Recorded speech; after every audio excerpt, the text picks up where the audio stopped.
تلنگانہ میں خواتین کے لیے فری ہیلتھ اسکیم شروع کرنا، چیف منسٹر ریونت ریڈی کا اعلان۔ تلنگانہ فارمیشن ڈے تقاریب سے کیا خطاب۔ چیف منسٹر تلنگانہ ریونت ریڈی نے ریاست تلنگانہ کی تمام خواتین کے لیے فری ہیلتھ اسکیم شروع کرنے کا اعلان کیا۔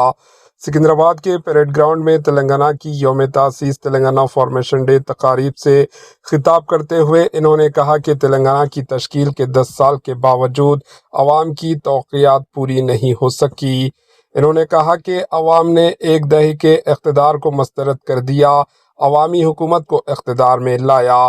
انہوں نے کہا کہ کئی دہائیوں کی جدوجہد کے بعد ریاست تلنگانہ حاصل کی گئی، لیکن جب ہم نے اقتدار سنبھالا تو ریاست کا نظام بکھرا ہوا تھا۔ انہوں نے بتایا کہ حکومت اب ریاست کی ازسرنو تعمیر کے لیے اقدامات کر رہی ہے۔ انہوں نے دعویٰ کیا کہ بھارت کی کسی اور ریاست نے جس انداز میں سرکاری ملازمتوں کی بھرتی نہیں کی، وہ کام تلنگانہ کی کانگریس حکومت نے کیا ہے۔ صرف ایک سال میں 60,000 ملازمتیں فراہم کی گئی ہے۔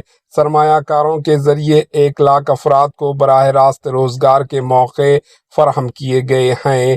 انہوں نے کہا کہ بے روزگار نوجوانوں کے اعتماد کو بحال کیا گیا ہے اور ینگ انڈیا اسکولز کے ذریعے اسٹوڈنٹ کو مہارتوں کی تربیت دی جا رہی ہے۔ چیف منسٹر ریونت ریڈی نے افسوس کا اظہار کیا کہ بھارت بھر میں کروڑوں نوجوانوں ہونے کے باوجود اولمپکس میں ایک بھی گولڈ میڈل نہ آنا تکلیف دہ ہے۔ Bureau report, H N news.